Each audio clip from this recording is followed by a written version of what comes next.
Hello everyone, this is Vaibhav here and I welcome you all to my YouTube channel. So आज के इस video पर हम conductor lecture number 5 शुरू करेंगे। तो इसमें कि आज का हमारा टॉपिक अर्थिंग ऑफ कंडक्टर्स होने वाला है। प्रीवियस लेक्चर में हमने कंडक्टर्स के इंटरकनेक्शंस के बारे में बातें की एंड आई होप कि यहाँ तक आपको हर एक चीज़ काफ़ी अच्छी तरह से समझ में आ रही है। और जैसा कि मैंने आपको बताया कि आज के इस वीडियो पर हम कंडक्टर्स के अर्थिंग के बारे में बात करने वाले हैं। तो एक काफ़ी ज़्यादा इंपॉर्टेंट टॉपिक है हमारे लिए और उसके इम्पोर्टेंस को समझते हुए आज के इस वीडियो पर आपको काफ़ी ज़्यादा इंटरेस्टिंग इलस्ट्रेशंस इंक्लूडेड मिलने वाले हैं। तो चलिए वीडियो पर आगे चलते हैं। और अगेन आप अपना काम ज़रूर करें। अगर वीडियो पसंद आती है तो वीडियो को लाइक करें एंड अपने सिंसियर दोस्तों के साथ ज़रूर इस चैनल को शेयर करें। और जो भी बच्चे हमारे इस चैनल पर नए हैं, मैं उन्हें बताना चाहूँगा कि अगर आप चाहते हैं कि हमारे इस प्लेटफॉर्म से आप पूरे एंटायर फिजिक्स को कंप्लीट करें तो आप हमारे ऐप को डाउनलोड कर सकते हैं।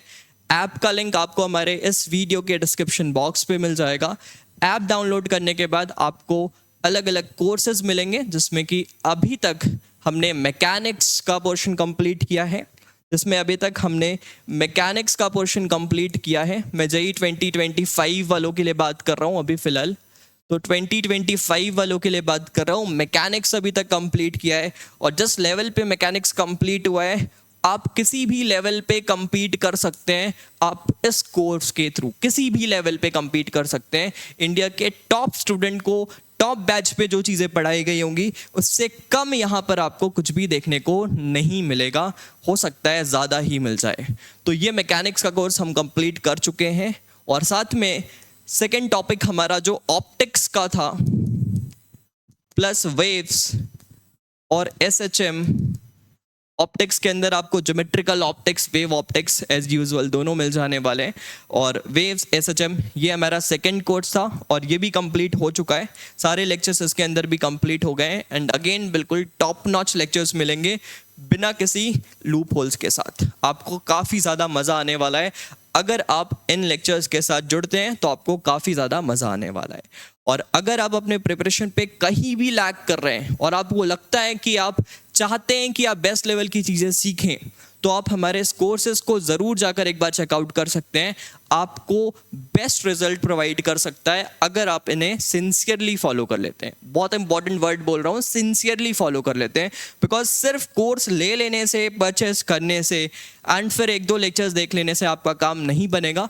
बट अगर आप सिंसियरली हर एक चीज़ को फॉलो करते हैं, लेक्चर्स करते हैं, क्वेश्चंस करते हैं, क्वेश्चन लेक्चर्स के अंदर जो क्वेश्चंस मिल रहा है अगर उसे अच्छी तरह से रिवाइज करते हैं और फिर अपने नोट्स को अगर एक पर्टिकुलर इंटरवल पे बार बार रिवाइज करते हुए चलते हैं, साथ में आपको जो भी क्वेश्चंस करने के लिए दिया गया अगर आप उसे कंप्लीट करते हैं तो आप बिल्कुल बेस्ट लेवल पर अपने आप को पाने वाले हैं। और हमारे जैसे सिलेबस कंप्लीट होगा तो आपको हमारे हर एक कोर्सेज के अंदर free included problem solving sessions भी मिलेंगे जिसमें अलग अलग AITS के अच्छे सवाल, पाथफाइंडर के कुछ अच्छे सवाल, फिर एरोडोव के कुछ अच्छे सवाल, सारी चीज़ें इंक्लूडेड मिलने वाली हैं। तो इससे बेहतर कुछ भी नहीं होगा। अगर आप सिंसियरली चीज़ों को फॉलो अप करना चाहते हैं तो आप ज़रूर हमारे इस कोर्सेज के साथ जुड़ सकते हैं। और फिलहाल अभी हमारे ऐप पर इलेक्ट्रोमैग्नेटिज्म का कोर्स चल रहा है।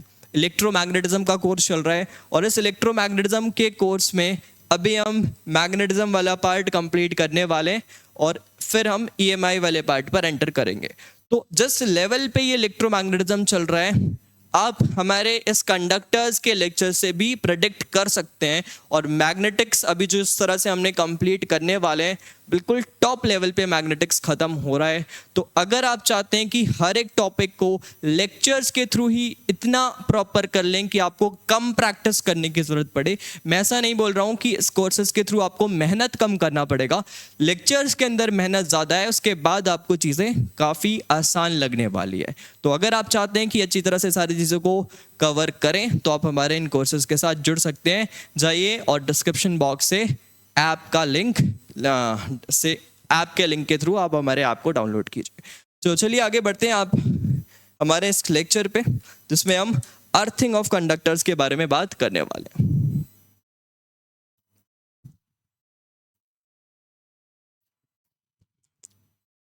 तो अभी हम अर्थिंग बात कर रहे हैं स्फेरिकल कंडक्टर्स के लिए अर्थिंग के बारे में बात करेंगे, बट फिलहाल सबसे पहले हम कॉमन बात कर लेते हैं कि अर्थिंग का मीनिंग क्या है, अर्थिंग होता क्या है, एंड फिर उसके बाद हम जैसे आगे बढ़ेंगे तो आज के इस वीडियो पर स्फेरिकल सरफेस पे अर्थिंग के बारे में ज़्यादा डिस्कशन होगी।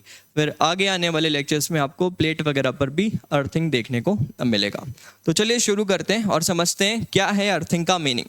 तो एक्चुअल में होता क्या कि कोई भी एक कंडक्टर है, कोई भी एक कंडक्टर आपको देखने को मिल रहा है। इस कंडक्टर को अगर आप किसी कंडक्टिंग वायर के थ्रू, इंपॉर्टेंट बात है, कंडक्टिंग वायर के थ्रू अगर आप अर्थ से कनेक्ट करते हैं तो ये अर्थिंग का सिंबल है, ये अर्थिंग का सिंबल है। इसका मतलब कनेक्टेड टू अर्थ। आप किसी भी कंडक्टर को अगर किसी कंडक्टिंग वायर के थ्रू,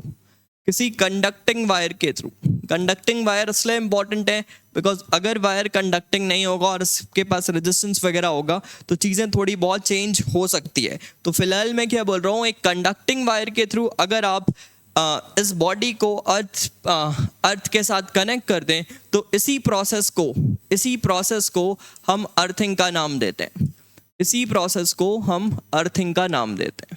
तो ये तो बेसिक मीनिंग हुआ कि अर्थिंग होता क्या है। तो अर्थिंग आप सिंपली बोल सकते हैं कि किसी भी कंडक्टर को अगर आप अर्थ से कनेक्ट कर दें यूजिंग अ कंडक्टिंग वायर, तो इन दैट केस आप बोलेंगे कि आपने बॉडी को अर्थ कर दिया है, ठीक है। तो ये मीनिंग है अर्थिंग का, ठीक है, हमें समझ में आया। तो सर अर्थिंग करने से हुआ क्या, तो चलिए इसके बारे में बात करते हैं कि अर्थिंग हुआ। मान लीजिए हमारे पास बॉडी था, इसको हमने अर्थ किया, तो अर्थिंग करने से क्या हुआ?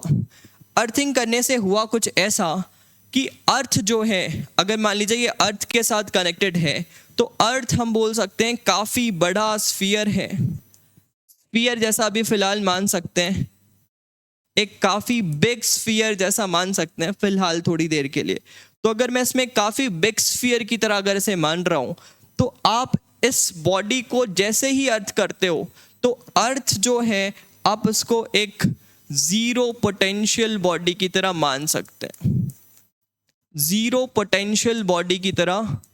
सकते हैं, बिकॉज आप इस अर्थ के साइज और डायमेंशन के हिसाब से इसमें कितनी भी चार्जेस ऐड करो इसका पोटेंशियल काफ़ी कम ही रहने वाला है। बिकॉज अगर मैं KQ/R के थ्रू सोचूं तो भी आप सोच सकते हैं काफ़ी बड़े रेडियस में आप जितने भी चार्जेस इंक्लूड करें ये अर्थ एक्सेप्ट कर सकता है चार्जेस को, और उसका potential with respect to infinity उसको हम क्या बोल सकते हैं, विथ रिस्पेक्ट टू इन्फिनिटी इसके पोटेंशियल को ऑलमोस्ट जीरो माना जा सकता है। इन्फिनिटी के रिस्पेक्ट में कंडक्टर के अर्थ के पोटेंशियल को आप जीरो मान सकते हैं, इन्फिनिटी के रिस्पेक्ट पे अर्थ के पोटेंशियल को आप जीरो मान सकते हैं। यहाँ तक बात समझ में आई? तो जैसे ही मैं इसे एक कंडक्टिंग वायर के थ्रू कनेक्ट करता हूँ तो मुझे क्या समझ में आया कि यहाँ पर ये अर्थ है और अर्थ का पोटेंशियल इन्फिनिटी के रिस्पेक्ट में जीरो है, तो अगर इसका पोटेंशियल जीरो है और यहाँ पर ये आपका कंडक्टर है, जैसे कि आप एक कंडक्टिंग वायर के थ्रू अर्थ के साथ कनेक्ट किए हैं, तो फिर आपको यहाँ से ये बात अच्छी तरह से समझ में आ गई होगी कि यहाँ पर जैसा पोटेंशियल है वैसा ही पोटेंशियल यहाँ का भी हो जाना चाहिए, मतलब इस पॉइंट का जो पोटेंशियल हुआ वही तो इस पूरे कंडक्टर का पोटेंशियल है। तो इसका मतलब ये हुआ कि अगर आप किसी बॉडी को अर्थ करते हैं तो इन दैट केस जो बॉडी का पोटेंशियल होगा वो अर्थ के पोटेंशियल के साथ मैच कर जाना चाहिए।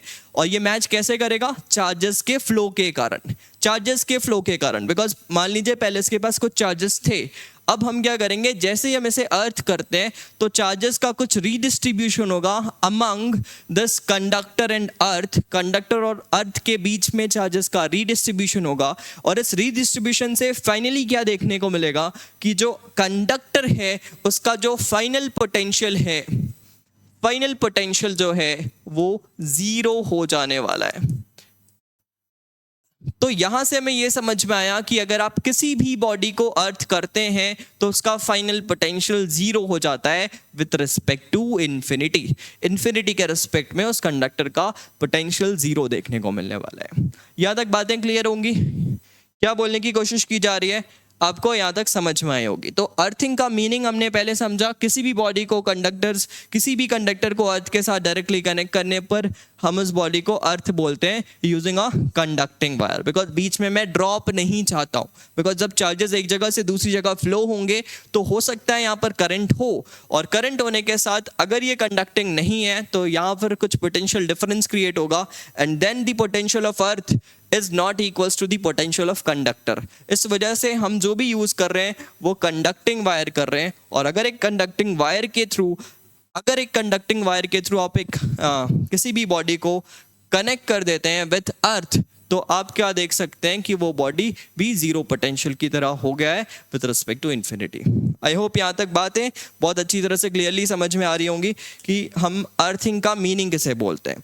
अब चलिए देखते हैं कि अर्थिंग करने पर चार्ज किस तरह से रिडिस्ट्रीब्यूट होते हैं, कैसे डिस्ट्रीब्यूशन होने वाला है। चलिए इसके बारे में थोड़ा सा डिस्कशन करते हैं। तो आगे बढ़ते हैं और सबसे पहला टॉपिक लिखते हैं अर्थिंग isolated spherical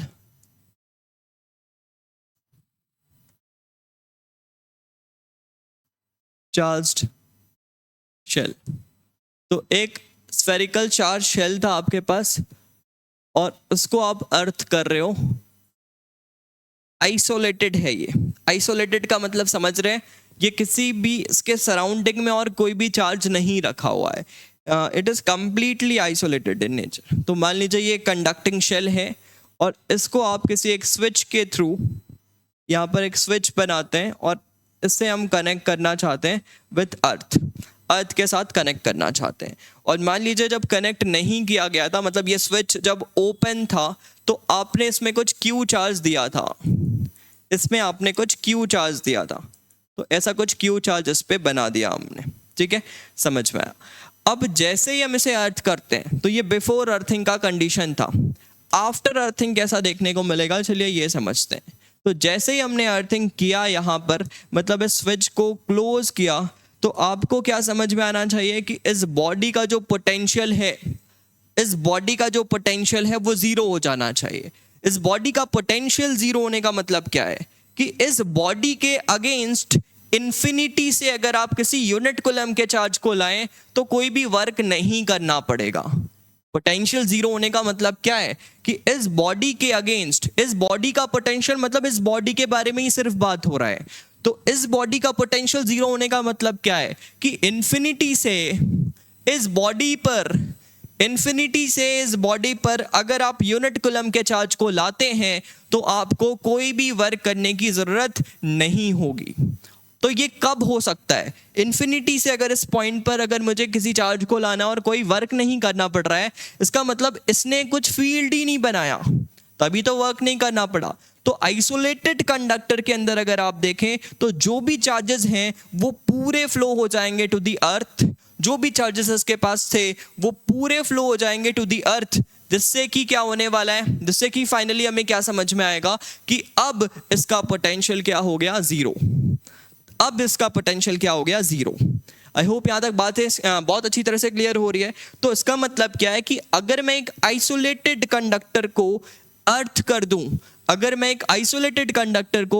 दूं, तो हमें क्या समझ में आया कि जितने भी चार्जेस उसके सरफेस पे थे वो सारे के सारे चार्जेस अर्थ पे फ्लो कर जाएंगे, बिकॉज हमें पता है कि उसकी पोटेंशियल को जीरो होना है। और उसके पोटेंशियल को अगर जीरो होना है तो अगर आप फॉर्मूले के थ्रू सोचें तो k/r उसका खुद की वजह से पोटेंशियल है, आसपास तो हमने कुछ रखा ही नहीं है, तो इस वजह से खुद ही ये अपने ऊपर पोटेंशियल बना रहा था, खुद के चार्ज की वजह से ही पोटेंशियल था। और अब मुझे पता है कि ये पोटेंशियल को जीरो होना है, इसका मतलब Q की वैल्यू को जीरो होना पड़ेगा। तो यहाँ से मुझे ये समझ में आया, यहाँ से कंक्लूजन ये लिखना चाहिए कि an isolated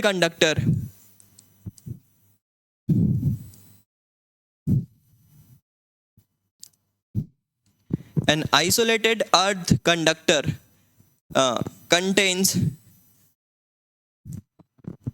zero charge on its surface. तो कभी भी कोई कंडक्टर आइसोलेटेड है तो आपको क्या देखने को मिलेगा कि उसके सरफेस पे कोई भी चार्ज नहीं होने वाला है। जो भी चार्जेस थे वो जो भी पहले चार्जेस थे वो पूरे अर्थ में फ्लो कर गए। तो सर अर्थ में चार्जेस कैसे फ्लो करते हैं? अब देखिएगा, एक्चुअल में तो इलेक्ट्रॉन्स का मूवमेंट होता है कि अर्थ यहाँ से इलेक्ट्रॉन्स भेज सकता है, अर्थ यहाँ से इलेक्ट्रॉन्स भेज रहा है इस कंडक्टर पे, जैसे कि जो भी पॉजिटिव चार्ज थे वो न्यूट्रलाइज हो जाए।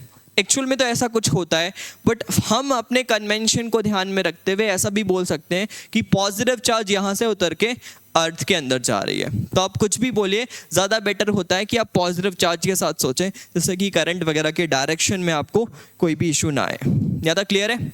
अच्छी तरह से होना चाहिए। चलिए आगे बढ़ते हैं। तो ये हमें समझ में आया कि अर्थ कंडक्टर अगर आइसोलेटेड है तो सारे के सारे चार्जेस सरफेस से निकल कर अर्थ के सरफेस पे चले जाएंगे। अब सेकंड आ जाते हैं कि अगर नॉन आइसोलेटेड है, नॉन आइसोलेटेड सिस्टम है अगर, तो फिर क्या सारे के सारे चार्जेस अर्थ पे चले जाएंगे या नहीं? बिकॉज बहुत बार मैंने बच्चों के मन में कंफ्यूजन देखा है कि अर्थिंग का मतलब वो ये समझते हैं कि जो भी बॉडी पर चार्ज है वो पूरे अर्थ पे फ्लो कर गया, बिकॉज अर्थ के साथ कनेक्ट कर दिए तो जो भी बॉडी पर चार्जेस हैं वो पूरे के पूरे चार्जेस अर्थ पे फ्लो कर गया। ये हमेशा सही नहीं है। This is true only when the conductor is isolated. जब कंडक्टर आइसोलेटेड है तभी ये बात सही होने वाली है। तो अगर नॉन आइसोलेटेड सिस्टम है तो इसमें क्या होगा?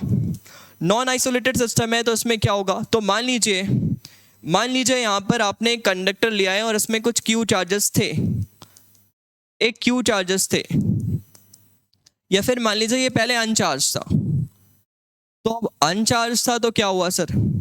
अब इसको हमने कर दिया अर्थ। तो अनचार्ज कंडक्टर को अगर नॉर्मली आइसोलेटेड अगर रखते हैं तो अर्थ करने से बहुत ज़्यादा कुछ फर्क पड़ता नहीं। बट अब क्या हुआ, मैंने यहाँ पर एक चार्ज भी रख दिया है, एक्सटर्नली मैंने यहाँ पर एक चार्ज भी रख दिया है। तो इस चार्ज के होने से यहाँ पर नेट इलेक्ट्रिक फील्ड ओवरऑल बोल सकते हैं क्या नहीं है? जीरो नहीं है। मतलब इन्फिनिटी से इस जगह पर अगर मुझे एक चार्ज को लाना है तो मुझे कुछ वर्क ज़रूर करना पड़ेगा। इसका मतलब क्या हुआ कि यहाँ पर मुझे एक ऑपोजिट फील्ड भी बनाने की ज़रूरत पड़ेगी, जिससे कि इस बॉडी का जो फाइनल पोटेंशियल है वो किसी तरह से ज़ीरो हो जाए। हम ये करने की कोशिश करेंगे। तो अगर मैं यहाँ से बोलूँ कि जो नेट पोटेंशियल है बॉडी का, अब जो नेट पोटेंशियल इस बॉडी के सरफेस का किसी भी पॉइंट का जो नेट पोटेंशियल है V net that should be zero। अब क्या याद रखना है कि बॉडी के सरफेस के पॉइंट पे सरफेस पे कोई भी एक पॉइंट लें, वहाँ का जो नेट पोटेंशियल है वो जीरो होना चाहिए। नेट पोटेंशियल का मतलब क्या है? खुद के चार्जेस की वजह से जो पोटेंशियल है वो उसका खुद का पोटेंशियल था, और बाकी जो भी सराउंडिंग में चार्जेस हैं वो भी उस पॉइंट पर पोटेंशियल बना रहे होंगे, तो उस चार्ज का भी पोटेंशियल मुझे यहाँ पर इंक्लूड करना पड़ेगा। और नेट पोटेंशियल मैं क्या बोलूँगा कि कंडक्टर का जो भी अर्थ कंडक्टर है उसका नेट पोटेंशियल क्या हो जाना चाहिए? जीरो। तो यहां पर आप देख सकते हैं कि मान लीजिए इस क्यू चार्ज ने यहां सम पॉजिटिव पोटेंशियल क्रिएट किया। This is the potential due to this Q on the surface of the conductor.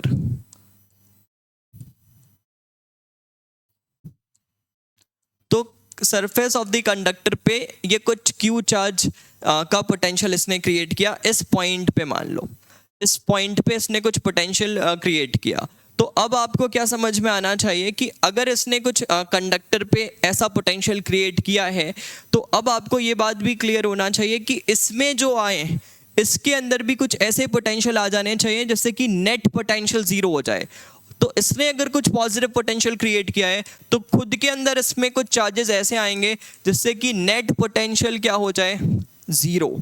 तो यूनिफॉर्म डिस्ट्रीब्यूशन नहीं बोल रहा हूं फिलहाल, बट एक नॉन यूनिफॉर्म डिस्ट्रीब्यूशन के साथ यहां पर ये नेगेटिव जो चार्जेस हैं ये ड्यू टू अर्थिंग की वजह से आए हैं। ये अर्थिंग की वजह से नेगेटिव चार्ज बोल सकते हैं अर्थ से फ्लो होते हुए उस बॉडी पर आ गए हैं। ऐसा इस वजह से हुआ है बिकॉज हमें पता है कि एक्सटर्नल चार्ज ने इसके सरफेस पे एक पॉजिटिव पोटेंशियल बनाया था, नेट पोटेंशियल को जीरो करना है, और अगर नेट पोटेंशियल को जीरो करना है तो उसके पास कुछ नेगेटिव पोटेंशियल क्रिएट करना पड़ेगा, और नेगेटिव पोटेंशियल क्रिएट करने के लिए उसने नेगेटिव चार्जेस अर्थ से हायर किए हैं। आई होप यहाँ तक आपको बातें क्लियर होंगी। तो ये V पोटेंशियल बना था। अब यहाँ पर V नेगेटिव किसने बना दिया? Due to own negative charges. V negative उसने खुद के नेगेटिव चार्जेस से बनाया, जिससे कि V नेट अब क्या हो गया? जिससे कि V नेट क्या हो गया? जीरो। तो this is the basic and the most important concept of earthing. Earthing के लिए आपको ये बात ही अच्छी तरह से ध्यान में रखनी है कि कभी भी आप किसी बॉडी को अगर आप अर्थ करते हैं तो उस पर नेट पोटेंशियल जीरो हो जाता है। नेट पोटेंशियल जीरो होने के लिए वो चार्ज ले भी सकता है, चार्ज दे भी सकता है, मतलब वो नेगेटिव चार्जेस भी ले सकते हैं, वो पॉजिटिव चार्जेस भी ले सकते हैं अकॉर्डिंग टू द नीड, जो भी नीड होगी उसके हिसाब से। आई होप यहाँ तक बातें बहुत अच्छी तरह से क्लियर होगी। मैं जो भी बोलने की कोशिश कर रहा हूँ आप अच्छी तरह से समझ पा रहे हैं। तो चलिए आगे बढ़ते हैं और अब कुछ इम्पॉर्टेंट और बेसिक पहले देख लेते हैं। तो कुछ बेसिक क्वेश्चंस करते हैं रिलेटेड टू अर्थिंग। तो कुछ बेसिक क्वेश्चंस पहले करेंगे एंड फिर काफ़ी इंटरेस्टिंग सवाल भी आपको आज की इसी वीडियो पर देखने को मिलने वाला है। देखिएगा क्या बोलने की कोशिश की गई है, एक बार क्वेश्चन रीड कीजिए। आपको एक शेल बनाकर दिया गया है, मैं इसमें रेडियस भी मेंशन करता हूँ कि लेटर से कि ये रेडियस r है और ये रेडियस 2r है। तो r और 2r का आपको एक स्फीयर देखने को मिल रहा है, दो शेल जैसा देखने को मिल रहा है। इसमें आपने इनिशियली q चार्ज ऐड किया है, इसमें भी आपने इनिशियली q चार्ज ऐड किया है। और अब क्या पूछा जा रहा है कि ये इनिशियल कंडीशन था when the switch was open. जब स्विच ओपन था तो ऐसा कुछ कंडीशन देखने को मिल रहा था।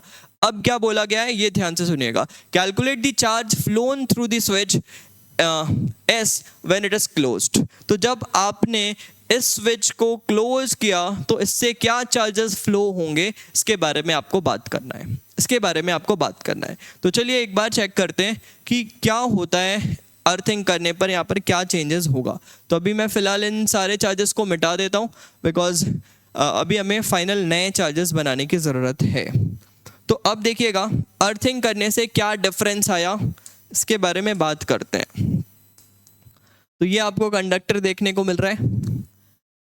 अब जब हमने इसे अर्थ किया तो मुझे पता है यहाँ पर V net potential at this point क्या हो जाने वाला है? जीरो। नेट पोटेंशियल का मतलब क्या है? इस कंडक्टर के किसी भी पॉइंट पर हर एक चार्जेस की वजह से जितने भी चार्जेस सराउंडिंग में है सब के पोटेंशियल को मिलाने पर नेट पोटेंशियल यहाँ पर जीरो हो जाना चाहिए। ठीक है, net potential should be zero. अच्छा, अगर नेट पोटेंशियल जीरो होना है तो फिर मुझे पता है कि बाहर वाले सरफेस पे, अब मुझे नहीं पता कि यहाँ पर क्या चार्जेस आया होगा, तो लेट अस से कि कुछ स्मॉल q1 चार्ज इस पे आ गया, तो यहाँ पर क्या आ गया? -q1। यहाँ पर क्या आ गया? -q1। बिल्कुल सही है। अब मुझे पता है कि बाहर वाले सरफेस पे और इस बाहर वाले कंडक्टर पे नेट चार्ज हमने क्या दिया था? बाहर वाले कंडक्टर में हमने नेट चार्ज q दिया था, और ये नेट चार्ज चेंज नहीं होना चाहिए बिकॉज बाहर का कंडक्टर तो आइसोलेटेड है, वो तो किसी के साथ कनेक्टेड नहीं है। इस आइसोलेटेड का मीनिंग अलग है कि वो डायरेक्टली किसी के साथ कंडक्टिंग वायर के थ्रू कनेक्टेड नहीं है जिससे कि उस पर नेट चार्ज चेंज हो जाए। तो उसका मतलब क्या है कि जैसे ही मैं यहाँ पर नेगेटिव चार्जेस बनाया -q1, तो बाहर की तरफ q + q1 का चार्ज अब भी होगा बिकॉज इस पे नेट चार्ज चेंज नहीं होना चाहिए, नेट चार्ज चेंज नहीं होना चाहिए। और ये जो बाहर वाले चार्जेस हैं वो बिल्कुल यूनिफॉर्मली डिस्ट्रीब्यूटेड होंगे, इसमें आपको कोई शक नहीं होनी चाहिए। ठीक है, अब चलिए आगे बढ़ते हैं। अब मुझे क्या करना है, अंदर वाले किसी भी पॉइंट पर, अंदर वाले स्फीयर पर मुझे पोटेंशियल लिखना है। अंदर वाले स्फीयर के किसी भी एक पॉइंट को लीजिए और वहाँ पर नेट पोटेंशियल को जीरो से इक्वेट कीजिए। अब मुझे पता है कि पोटेंशियल लिखते हैं तो लॉजिक क्या होता है कि इन्फिनिटी से वहाँ तक आने के लिए आपको कोई वर्क नहीं करना पड़ेगा। आपको पता है कि यहाँ पर फील्ड इन चार्जेस की वजह से कुछ ऐसे फील्ड है, तो इसके अगेंस्ट जब आप आ रहे हो तो आपने पॉजिटिव वर्क किया है, बट यहाँ से यहाँ आप क्या चाहते हो कि आप नेगेटिव वर्क करो। यहाँ से आप क्या चाहते हो कि आप कुछ नेगेटिव वर्क करो जिसके कारण यहाँ पर फाइनल पोटेंशियल क्या हो जाए? जीरो, जिससे कि यहाँ पर फाइनल पोटेंशियल क्या हो जाए, जीरो। आई होप यहाँ तक ये बात आपको क्लियरली समझ में आ रही है। और अगर यहाँ पर नेगेटिव वर्क कराना चाहते हैं तो इन दैट केस आपको ये बात समझ में आ रही होगी कि फील्ड ऐसा होना चाहिए, this should be the direction of field, ये फील्ड का डायरेक्शन होना चाहिए। और अगर ये फील्ड का डायरेक्शन है तो ये फील्ड का डायरेक्शन तभी हो सकता है जब Q1 नेगेटिव हो जाए। और अगर Q1 नेगेटिव हो गया तो फिर इस केस में आप फील्ड ऐसा देखेंगे। और अब आप जब इस सरफेस से इस पॉइंट पर आ रहे हैं तो आपको जो वर्क करना पड़ेगा वो वर्क ज़रूर आपका नेगेटिव होगा। तो मुझे ये आइडिया ज़रूर लग रहा है कि कंडक्टर के Q1 की जो वैल्यू वो नेगेटिव आनी चाहिए। बट ठीक है, अब मुझे फील्ड के थ्रू नहीं सोचना। अब मैंने आपको पोटेंशियल शेल में किसी भी पॉइंट का पोटेंशियल लिखना पहले ही सिखाया है, तो हम डायरेक्टली उसे ही यूज़ करते हैं फॉर कैलकुलेशन पर्पस। बट आपके दिमाग में ये सारी लॉजिक आनी चाहिए कि चार्जेस आएंगे कैसे, whether the charge should be positive और the charge should be negative. तो ये फील्ड के लॉजिक से आप प्रेडिक्ट कर सकते हैं। बट फिलहाल अभी देखते हैं कि इस पॉइंट पे पोटेंशियल लिखते हैं due to all other charges. यहाँ पर क्यू नेट क्या है, इस सरफेस पे क्यू नेट क्या है, क्यू नेट क्यू है। तो ये बाहर वाला सरफेस है, वो किसी भी अंदर वाले पॉइंट पर क्या पोटेंशियल क्रिएट करेगा, के क्यू बाई टू आर। देखिएगा K Q by two R, this is the potential due to the outer shell in the inner shell, plus खुद की वजह से potential K Q one by R and that should be equals to zero. खुद पे charge की वजह से ये, और बाहर पे जो भी नेट चार्ज है उसकी वजह से कुछ ऐसा। आई होप ये इस पे तो कोई परेशानी नहीं होगी, बहुत मेहनत की है हमने पहले इस पे। अच्छा, अब देखिएगा यहाँ से क्या लिखेंगे, K Q one by R is equals to K Q by two R, साथ में एक नेगेटिव। तो यहाँ से आप कैंसलेशन वगैरह कर सकते हैं, और कैंसलेशन करने पर आपको क्या देखने को मिल रहा है, आर आर कैंसिल हुआ, के भी कैंसिल हुआ, तो Q1 की वैल्यू कुछ माइनस क्यू बाई टू देखने को मिल रही है। Q1 की वैल्यू कुछ माइनस क्यू बाई टू देखने को मिल रही है। मतलब फाइनल डिस्ट्रीब्यूशन अगर देखें तो आप ऐसा बोल सकते हैं, फाइनल डिस्ट्रीब्यूशन अगर मैं यहाँ पर साइड में दिखाऊँ तो आपको कुछ ऐसा दिखेगा आफ्टर अर्थिंग कि ये माइनस क्यू बाई टू है, तो यहाँ पर प्लस क्यू बाई टू हुआ। अब बाहर पे क्या हुआ, Q by two plus Q, मतलब plus Q 3Q by two जैसा आपको आउटर सरफेस पे चार्ज देखने को मिलने वाला। तो this is the final distribution, और हुआ कैसे क्या है वो आपको अच्छी तरह से समझ में आया होगा। चलिए आगे बढ़ते हैं। और अब इसी केस में आपको ये पूछा जा सकता है, पूछा क्या गया है कि आपको पूछा गया था कि find the charges that phloem through the switch when it is close. तो कितने चार्ज फ्लो हुए, पहले क्या चार्ज था इस पे, प्लस क्यू, पहले चार्ज था प्लस क्यू, फाइनली क्या हो गया माइनस क्यू बाई टू। तो पहले प्लस क्यू जीरो हुआ, जीरो से फिर इतना हुआ, मतलब ओवरऑल कितने चार्जेस फ्लो हुए, यहाँ से जीरो होने के लिए चार्ज फ्लो हुए आपके क्यू, और फिर यहाँ से माइनस क्यू बाई टू होने के लिए और Q by to charge flow हुए। मतलब ओवरऑल बोल सकते हैं 3Q बाई टू। ये जो चार्ज है ये ओवरऑल इतने पॉजिटिव चार्ज फ्लो कर गए हैं through the switch in this case. इस केस पे आपको ऐसा कुछ देखने को मिल रहा है। आई होप यहाँ तक बातें क्लियर है, अच्छी तरह से आप समझ रहे हैं, जो भी बोलने की कोशिश कर रहा हूँ काफ़ी अच्छी तरह से समझ में आ रहा होगा। चलिए आगे बढ़ते हैं टू द नेक्स्ट एग्जांपल। इसमें अब आपसे पूछा जा सकता है कि what is the heat loss just after the switch is closed. Switch को जस्ट क्लोज करने के बाद हीट क्या लॉस हुआ। अगर इस तरह का कुछ सवाल आए तो फिर आपको पूरा पुराने लॉजिक पर आ जाना है कि U इनिशियल, आपके पास कुछ एनर्जी थी पहले, एनर्जी कैसे निकालेंगे, सेल्फ प्लस इंटरैक्शन से निकालेंगे। फिर किसी ने कुछ वर्क अगर किया होता, वर्क एक्सटर्नल, वर्क बैटरी, या आपने कुछ एक्स्ट्रा वर्क किया अगर होता, किसी ने और वर्क किया होता, ये work external, work battery, and that should be equals to U final plus heat.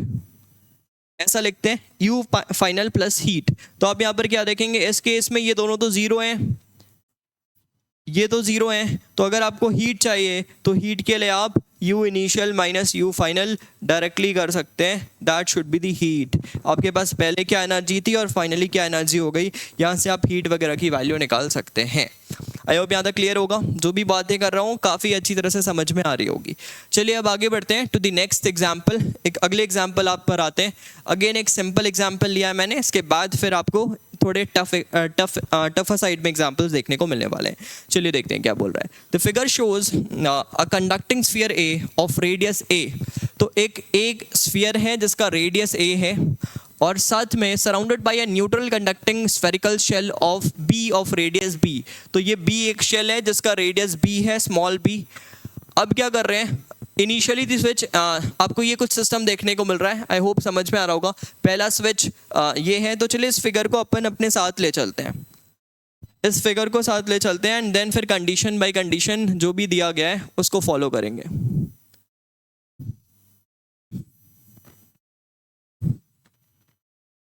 ठीक है, तो इस फिगर को अपने साथ ले चलते हैं यहाँ पर नेक्स्ट पेज। तो देखिएगा ऐसा कुछ अपने पास फिगर है ABC। अब सबसे पहले क्या कर रहे हैं, सबसे पहले इसमें कर रहे हैं first switch S is closed and is connected to this. तो सबसे पहले क्या कर रहे हैं, S1 को क्लोज कर रहे हैं to connect the shell B with the ground. तो सबसे पहले शेल A को क्लोज करते हैं, देखते हैं क्या होता है। शेल A को हम क्लोज कर रहे हैं, आई थिंक S1 को क्लोज कर रहे हैं। S1 कहाँ पर है, S1 ये है। तो पहले कंडीशन में S1 इज क्लोज्ड, सबसे पहले S1 को क्लोज किया गया है। चलिए देखते हैं S1 को क्लोज करने से कैसा डिस्ट्रीब्यूशन होगा। सर चार्ज किस में दिया गया था, तो आप देख सकते हैं initially switch S1 S2 S3 are open and the sphere A carries charge capital Q। तो स्फीयर A पे आपको कैपिटल Q चार्ज दिया गया था। ठीक है, समझ में आया।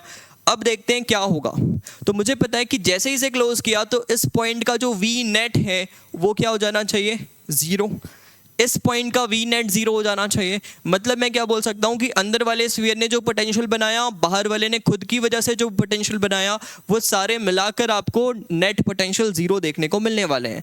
तो अगर नेट पोटेंशियल 0 करना है तो इसने बाहर क्या पोटेंशियल बनाया, इसने बाहर क्या पोटेंशियल बनाया, इसने पोटेंशियल बनाया, अच्छा इस पे नेट चार्ज क्या दिया था हमने, Q।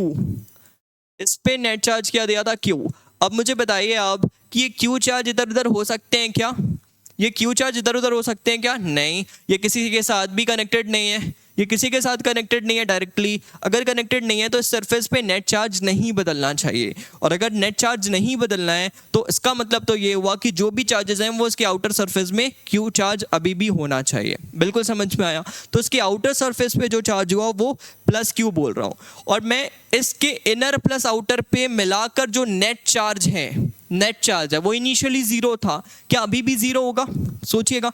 इनिशियली 0 था इस पे नेट चार्ज, बिकॉज यहाँ पर आया था -Q और यहाँ पर आया था +Q। Net charge on this shell, इस पूरे शेल पे नेट चार्ज 0 था, क्या अभी भी 0 होगा, नहीं। यहाँ पर आइसोलेशन कंडीशन नहीं लगेगा because it is connected to the earth. तो अब चार्जेस फ्लो कर सकते हैं, और जब चार्जेस फ्लो होंगे तो नेट चार्ज चेंज होगा ऑब्वियसली। तो यहाँ से मुझे ये समझ में आ रहा है कि फाइनली अगर इस पे देखें तो मान लेते हैं कि इसमें कोई चार्ज QA आ गया या फिर Q1 आ गया। क्या मैं आउटर सरफेस पे बोल रहा हूं, नहीं, ये Q नेट है। नेट अंदर बाहर मिलाकर नेट जो आया है दैट इज Q1 नेट क्यों बोल रहा हूँ, बिकॉज मुझे पोटेंशियल ही लिखना है ना, एंड पोटेंशियल के लिए तो सिर्फ नेट चार्ज ही इंपॉर्टेंट होते हैं अगर शेल हमारा थिन है। इस वजह से मैंने नेट की तरह से माना है। तो अगर मैं नेट की तरह से अगर इसे ट्रीट करूँ तो फिर मैं क्या बोलूँगा कि इस पे नेट पोटेंशियल 0 है, और नेट पोटेंशियल 0 होने का मतलब है खुद की वजह से जो पोटेंशियल है प्लस अंदर वाले शेल की वजह से जो पोटेंशियल है, ये ओवरऑल मिलकर क्या होना चाहिए, 0। देखिएगा ये ओवरऑल मिलकर क्या होना चाहिए, 0। अंदर वाले शेल की वजह से इस पॉइंट पर पोटेंशियल ऐसा लिखा हमने कुछ, और फिर मुझे ये समझ में आया कि खुद की वजह से जो नेट चार्जेस आए हैं उसकी वजह से जो पोटेंशियल है वो कुछ इस तरह से लिख सकते हैं, कुछ इस तरह से लिख सकते हैं। मतलब ओवरऑल मुझे ये बात समझ में आई कि यहाँ से अगर कैंसिलेशन वगैरह करें तो Q1 की वैल्यू Q आ गई है और साथ में नेगेटिव, Q1 की वैल्यू Q आ गई है नेगेटिव, Q1 की वैल्यू Q आ गई है नेगेटिव, तो नेगेटिव Q वैल्यू आ चुकी है। इसका मतलब क्या है, कैसा डिस्ट्रीब्यूशन दिखेगा ये समझते हैं। तो यहाँ पर आपने +Q दिया है और इस +Q की वैल्यू चेंज हुई नहीं थी। इसके इनर शेल पे -Q आना चाहिए, अदरवाइज सिस्टम चेंज हो जाएगा, फिर नेट फील्ड 0 अंदर वाले पॉइंट पे हो नहीं पाएगा। इसके फील्ड को तो टर्मिनेट करना ही है, तो अंदर वाले पे -Q तो आना ही है। बट हमने क्या देखा, नेट भी -Q है, मतलब बाहर वाले पे चार्ज 0 है, बाहर वाले पे चार्ज 0 है। ऐसा कुछ हुआ है आफ्टर S1 इज क्लोज्ड। जब S1 को क्लोज किया गया है तो ऐसा कुछ सिस्टम देखने को मिल रहा है। क्लियर है? चलिए अब फर्दर क्या करते हैं, आगे इसे समझते हैं। तो आगे क्या होगा अब इससे थोड़ा सा समझते हैं। तो आगे चीजों को समझने के लिए हम ऐसा वो करते हैं कि अगले कंडीशन में क्या बोला गया है, एंड देन ओपन। तो हमने इसको पहले क्लोज किया और फिर जब भी चार्ज डिस्ट्रीब्यूट हो गया उसके बाद उसे ओपन कर दिया। तो क्या ओपन करने से वापस से चीजें बदल जाएंगी? नहीं, जो भी चार्जेस फ्लो होने थे वो तो हो गए अर्थ में। अब अर्थ के साथ कनेक्शन ही हटा दिए हो तो अब कैसे चार्जेस चेंज होंगे? तो जो एक बार बन चुका है वो एज इट इज रह जाएगा। एक बार जो बन चुका है वो एज इट इज रह जाएगा। अच्छा अब क्या है, now the switch S2 is closed so that the sphere A is grounded। तो अब S2 को हमने क्लोज किया है। S2 आई थिंक ये है, S2 ये है, मतलब अंदर वाले शेल को आप ग्राउंड करना चाह रहे हैं। तो देखिएगा आपके पास ये कंडीशन है चार्ज का, और अब यहां पर हम क्या कर रहे हैं, नाउ S2 is closed।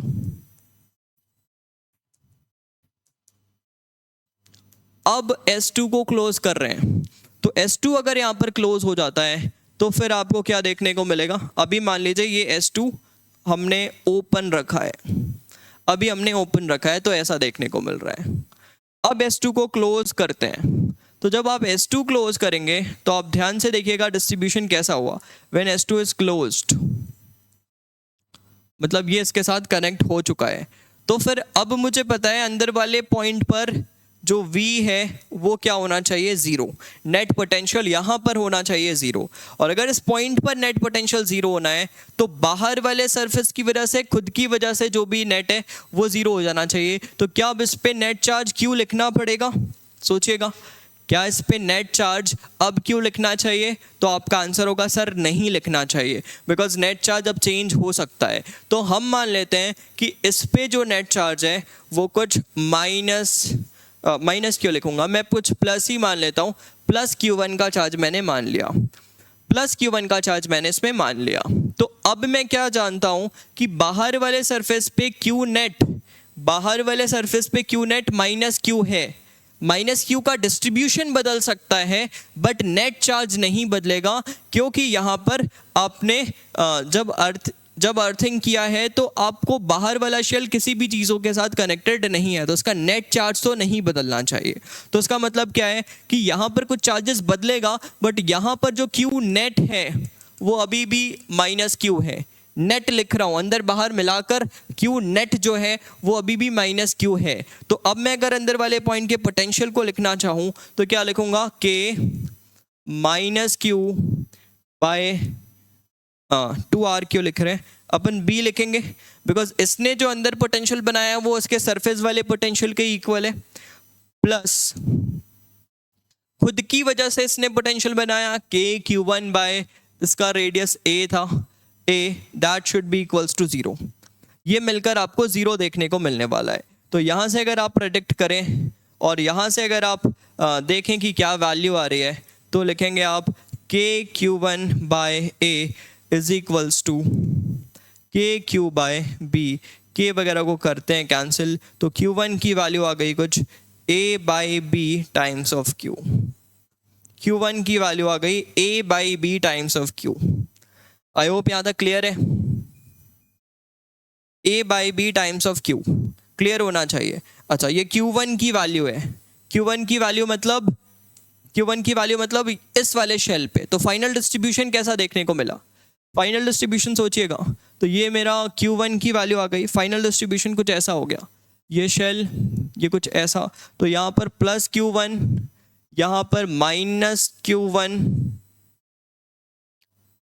यहाँ पर माइनस Q1 और यहाँ पर Q1 plus minus Q1 plus minus Q। ये है व्हेन S2 इज क्लोज्ड।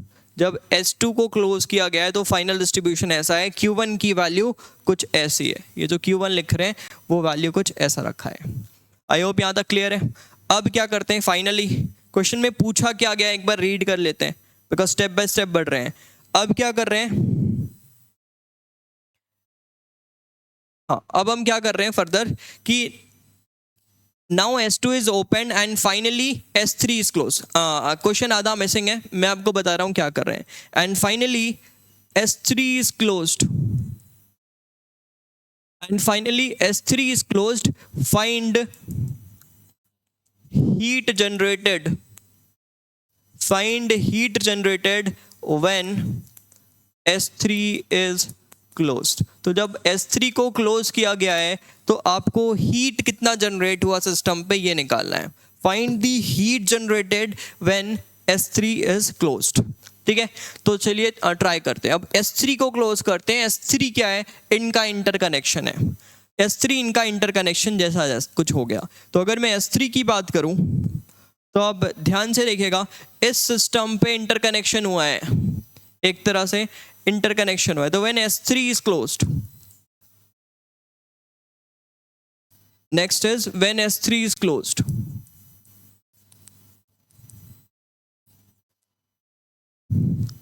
अच्छा, तो जब S3 को क्लोज किए तो देखिएगा क्या हुआ। S3 को क्लोज करने पर ये बात समझ में आ रही है कि डिस्ट्रीब्यूशन में ये आपस में ही कनेक्ट हो गए हैं। They are now connected to each other. और अगर इनका कनेक्शन हो गया है तो आपको मैंने पहले प्रीवियस लेक्चर में ही बताया कि अगर ये दो पॉइंट्स आपस में ही कनेक्ट हो गए तो यहाँ पर फील्ड तो पॉसिबल ही नहीं है। क्यों पॉसिबल नहीं होगा सर? बिकॉज जब ये आपस में कनेक्ट हो गए तो ये दोनों का पोटेंशियल सेम है, तो दो सेम पोटेंशियल के पॉइंट के बीच में कैसे फील्ड पॉसिबल है? तो इस वजह से यहाँ से यहाँ कोई फील्ड पॉसिबल नहीं है। और अगर फील्ड पॉसिबल नहीं है मतलब यहाँ पर जो चार्ज है वो पॉसिबल नहीं होगा। तो इस पर नेट चार्ज क्या था? इस पर नेट चार्ज क्या था?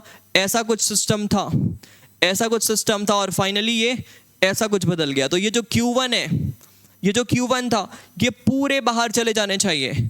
ये Q1 जो है वो पूरा किधर चला जाना चाहिए? बाहर। और माइनस Q इसके पास ऑलरेडी पहले से था, बाहर वाले सरफेस पे Q नेट माइनस Q था, यहाँ पर कुछ Q1 आया है। तो आप देख सकते हैं Q1 माइनस Q का चार्ज आपको पूरा का पूरा चार्ज बाहर वाले सरफेस पे देखने को मिलेगा। तो अब आपसे पूछा गया है कि स्विच 3 को क्लोज करने के बाद कितना हीट जनरेट हुआ, कितना हीट जनरेट हुआ। तो ये लिखना तो काफ़ी आसान है ना हमारे लिए, काफ़ी आसान है हमारे लिए। कैसे? बिकॉज हमें पता है कि जो हीट होगा वो किसके इक्वल होगा? U initial minus U final. कब? जब work done bye battery, work done by external अगर ज़ीरो है, अगर ये ज़ीरो है, इन दैट केस आप बोल सकते हैं heat is U initial minus U final. तो U इनिशियल मतलब ये, इनिशियल मतलब यहाँ, और फाइनल यहाँ, ऐसा। बिकॉज स्विच क्लोज करने के पहले ऐसा था, स्विच क्लोज करने के बाद ऐसा है।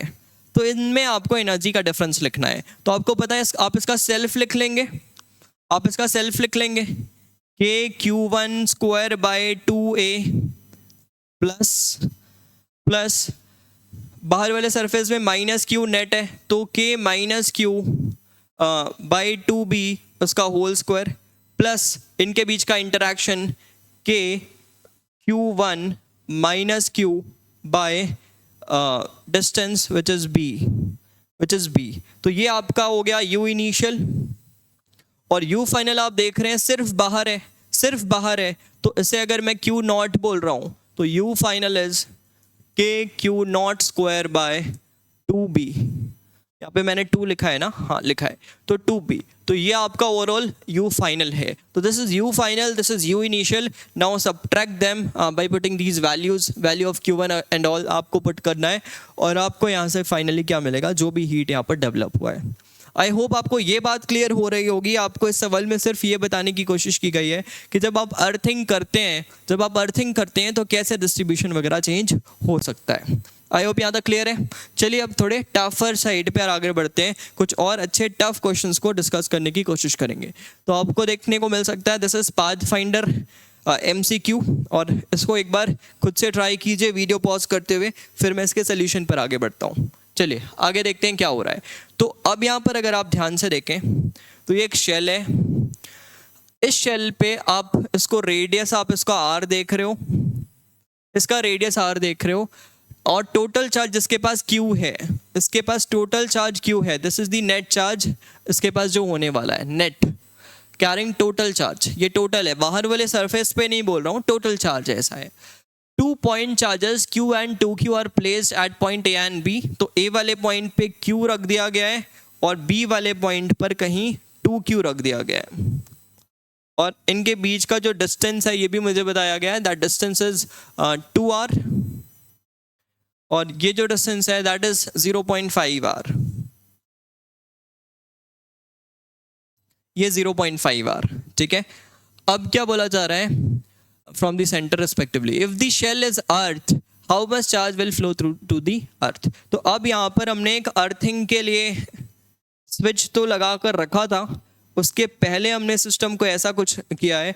अब इस स्विच को क्लोज करते हैं, और स्विच को क्लोज करने पर पूछा जा रहा है कितना चार्ज फ्लो कर गया होगा टू द अर्थ, अर्थ पे कितना चार्ज फ्लो कर गया होगा। चलिए देखते हैं कैसे डिस्कस करते हैं इसके। ऐसा कुछ देखने को मिल रहा है, ध्यान से देखिएगा क्या हो रहा है सवाल में, इंपॉर्टेंट है। तो अगर मैं इसके डिस्ट्रीब्यूशन की बात करूं, अभी माइनस प्लस ये सारे डिस्टेंस वगैरह को हटा देता हूं, डिस्ट्रीब्यूशन के बारे में बात करें तो आपको पता है कि बाहर कुछ इंड्यूस चार्जेस आए होंगे बाहर वाले सरफेस पे। सबसे पहले तो ये Q है, इस Q के कारण यहाँ पर माइनस Q आना ही पड़ेगा, तो ये माइनस Q तो यहाँ पर आया, सबसे पहला काम। अब इस माइनस Q के बाद बाहर वाले सरफेस में एक प्लस Q और इसकी वजह से कुछ और इंड्यूस्ड, तो मैं मान लेता हूँ उसके बाहर वाले सरफेस में Q आए। This is the induced charges in outer surface, induced charges in outer surface. बाहर वाले सरफेस पे इंड्यूस चार्जेस जो हैं वो मैं QI के नाम से लिख रहा हूँ। अब मैं स्विच को क्लोज अभी किया नहीं हूँ, उसके पहले का डिस्ट्रीब्यूशन दिखा रहा हूँ, ठीक है। अब देखिएगा क्या हुआ, और ऐसा ही कुछ डिस्ट्रीब्यूशन है, बाहर 2Q रखा हुआ है, तो ये बिफोर है, बिफोर अर्थिंग, अर्थिंग के पहले ऐसा कुछ था, अर्थिंग के पहले कुछ ऐसा था। अच्छा, इस पे नेट चार्ज भी Q था, नेट चार्ज भी Q था, तो यहां पर आपको ये बात याद रखना है कि ये माइनस Q था, ये माइनस Q था। अब यहां पर कुछ Q इंड्यूस्ड हुए हैं, इस पे कुछ Q इंड्यूस्ड हुए हैं, बट नेट चार्ज ओवरऑल क्या बोल सकते हैं, Q बना हुआ है। तो ये जो Q इंड्यूस्ड है और ये जो माइनस Q है, और जो भी इंड्यूस्ड चार्जेस आए होंगे नेट, जिसका डिस्ट्रीब्यूशन कुछ अलग सा है, बट बाहर पे इन दोनों को मिलाकर, अंदर और बाहर का मिलाकर Q नेट अभी भी Q है, अंदर और बाहर का मिलाकर Q नेट अभी भी Q है। मतलब यहाँ से प्लस Q आया होगा और फिर इसके इंड्यूस के एक पॉजिटिव नेगेटिव पेयर में आए होंगे, वो कैंसिल कर गए होंगे, और एक Q आपका ओरिजिनल ये जो नेट चार्ज है वो मैं बोल सकता हूँ this is the Q net on this shell, shell मतलब इनर आउटर को दोनों को मिलाकर, ठीक है, Q नेट। अब देखिएगा अर्थिंग जब हो गया, अर्थिंग जब हो गया तब क्या कहानी देखने को मिलेगा। तो अर्थिंग होने का मतलब है पोटेंशियल आपका, अर्थिंग होने का मतलब है कि पोटेंशियल अब शेल का जीरो हो गया, इस पॉइंट का पोटेंशियल जीरो हो गया, इस पॉइंट का पोटेंशियल जीरो हो गया। अच्छा, समझ में आया। अगर इस पॉइंट का पोटेंशियल जीरो है तो ध्यान से इस बात को सोचिए कि पोटेंशियल जीरो होने का मतलब क्या है। पोटेंशियल बनाया किसने, पहले आप ये देखिए, तो पोटेंशियल एक 2Q है, 2Q यहां पर है, और मैं क्या मान रहा हूं यहां पर जो भी नेट चार्ज था इनिशियली वो आप बोल सकते हैं Q था, बट जब अर्थ कर दिए तो we don't have any idea कि क्या नेट होगा। बट ये बात मुझे पता है कि यहां पर माइनस Q आया होगा, यहां पर तो माइनस Q आना ही पड़ा है, और साथ में बाहर मान लेते हैं कुछ Q नॉट का चार्ज आया है। This is after earthing, after earthing ये मैं बोल रहा हूं कि this is the net charge on the outer surface, outer surface पे जो नेट चार्ज है लेट अस से कि वो Q नॉट है। वो Q नॉट इसलिए लिखा हूं बिकॉज वो वेरिएबल है, बिकॉज जब हमने इसे स्विच कर दिया है तो in that case you will say कि जो भी चार्जेस हैं वो नेट चार्जेस आपके चेंज हो जाएंगे, that is not going to be same as previous. तो अगर ऐसा कुछ है, अगर ऐसा कुछ है तो ध्यान से मेरी बात को समझिएगा कि एक Q नॉट हो गया, एक 2Q हो गया, ये दोनों आउटर चार्जेस हो गए क्या, जस्ट ये दोनों आउटर चार्जेस हो गए, plus Q not and 2Q ये आउटर चार्जेस हो गए,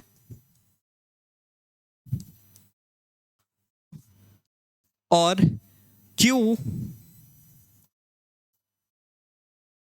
और माइनस क्यू, क्यू और माइनस क्यू ये इनर चार्जेस हो गए, ये इनर चार्जेस हो गए। क्यू और माइनस क्यू, इनर मतलब कंडक्टर के अंदर कंडक्टर के बाहर, ठीक है, ऐसे इनर चार्जेस। अब देखिएगा हमें पता है कि वी नेट जीरो है, वी नेट जीरो है, यहाँ पर वी नेट जीरो होना है। अच्छा, वी नेट जीरो होने का मतलब क्या है, ध्यान से समझिएगा इस बात को, इंपॉर्टेंट है। तो वी नेट जीरो है ऐसा बोला क्या है। अब पोटेंशियल नेट जीरो है मतलब इन चारों की वजह से जो पोटेंशियल है वो जीरो है, चारों की वजह से जो पोटेंशियल है वो जीरो है। कहाँ पर, कंडक्टर के सरफेस पे।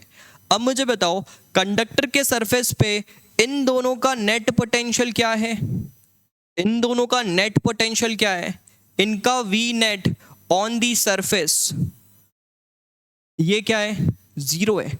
सर ये कैसे, इनका V net at the surface कैसे जीरो है, बिकॉज आपको मैंने पहले भी पढ़ाया है कि according to that uniqueness theorem इन दोनों ने मिलके बाहर कोई फील्ड नहीं बनाया। पोटेंशियल का मतलब क्या है, potential at the surface due to these two charges का मतलब क्या है, इसका मतलब यह है कि इन दोनों चार्जेस के अगेंस्ट जो भी फील्ड बनाया है इन दोनों ने मिलकर, इन दोनों ने मिलकर जो भी नेट फील्ड बनाया है उसके अगेंस्ट आपको इन्फिनिटी से सरफेस पे अगर मुझे पोटेंशियल चाहिए इनकी वजह से, तो इन्फिनिटी से सरफेस पे चार्ज को डालने के लिए क्या वर्क करना पड़ेगा।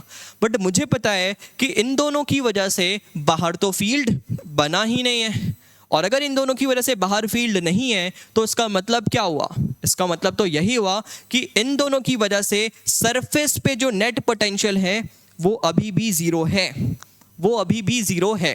बिल्कुल क्लियर है, बिल्कुल क्लियर है। मतलब जो net we net on the surface इनकी वजह से होगा, यही आप बोल सकते हैं वी नेट ओवरऑल भी है, वही वी नेट ओवरऑल भी है। तो जो सरफेस पे वी नेट है वो सिर्फ इन दोनों की वजह से ही पोटेंशियल होने वाला पोटेंशियल है। मतलब इन दोनों के फील्ड के अगेंस्ट इन्फिनिटी से सरफेस तक चार्जेस को जो लाने के लिए वर्क करना पड़ा होगा, that is the potential at the surface, because बाहर फील्ड तो सिर्फ इन दोनों ने ही बनाया है। बिल्कुल क्लियर है, यहाँ तक जो भी मैंने क्लेम किया आई थिंक यहाँ तक बिल्कुल आप उसके साथ एग्री कर रहे होंगे कि क्या बोलने की कोशिश की गई है।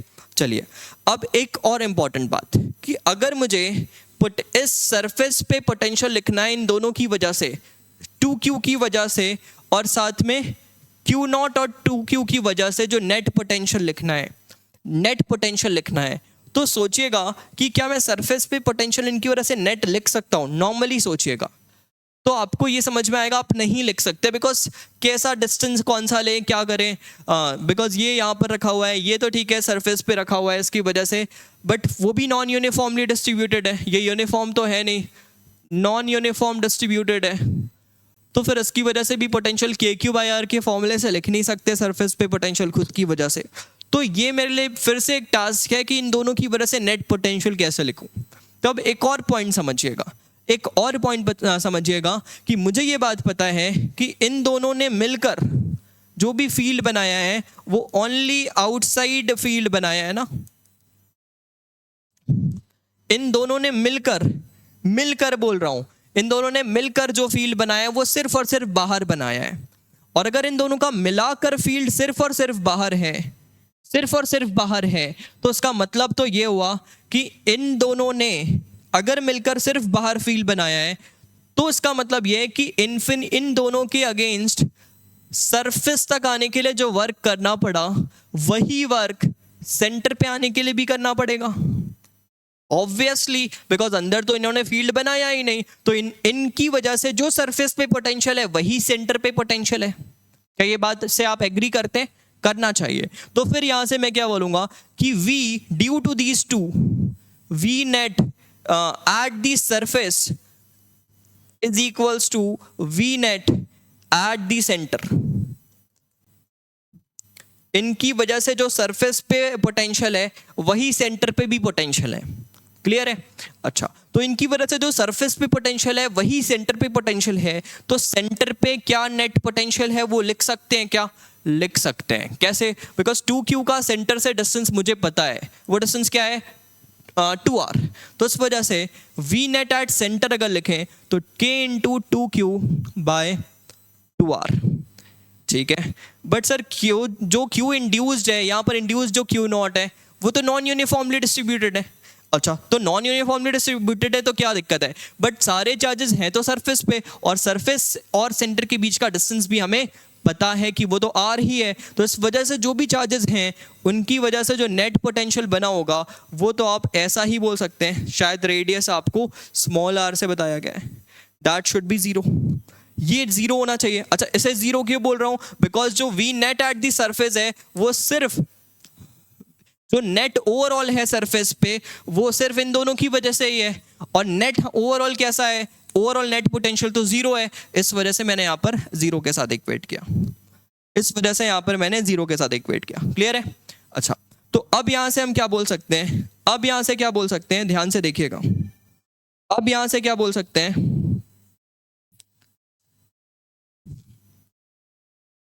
इसको अगर मैं सॉल्व करूं तो ये 2 यहाँ से हुआ कैंसिल, तो K Q by R is equals to K Q naught by R, साथ में माइनस, साथ में एक माइनस, के को के और यहाँ से कैंसिल हुआ, तो क्यू नॉट की वैल्यू आपको माइनस क्यू देखने को मिल रही है, Q not is minus Q, तो क्यू नॉट अगर माइनस क्यू है तो डिस्ट्रीब्यूशन समझ में आ गया।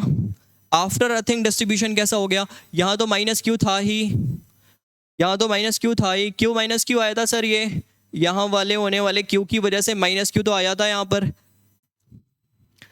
माइनस क्यू, साथ में क्यू नॉट बाहर वाले चार्जेस को हमने माना था, यहाँ पर भी माइनस क्यू आ गया है, मतलब इस सरफेस पे क्यू नेट माइनस 2q हो गया है। अब after earthing Q net minus 2q हो गया है, बिफोर अर्थिंग नेट चार्ज क्या था इस पे, बिफोर अर्थिंग नेट चार्ज इस पे q था, आफ्टर अर्थिंग माइनस 2q हो गया है, तो टोटल कितने चार्ज फ्लो हुए होंगे, टोटल जो चार्ज फ्लो हुए हैं वो 3q होने वाला है। होप ये समझ में आया होगा, इससे बेहतर वे पे मैं इसे और एक्सप्लेन कर नहीं सकता, बिकॉज हर एक चीज़ के पीछे का लॉजिक आपको समझ में आया होगा, और बहुत अच्छा सवाल है, ये बहुत अच्छा सवाल है, ठीक है, काफ़ी बढ़िया सवाल है, इंपॉर्टेंट सवाल है, एग्जाम में आ जाएगा, जो बच्चे नहीं देखें जनरली नहीं इसे कंप्लीट कर पाएंगे। ठीक है, चलिए आगे बढ़ते हैं टू द नेक्स्ट क्वेश्चन।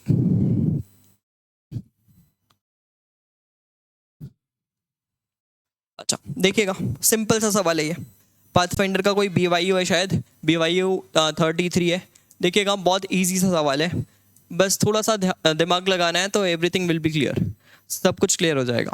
देखिए क्या बोल रहे हैं यहाँ पर आपको कि दो शेल है, एक R1 रेडियस का शेल है,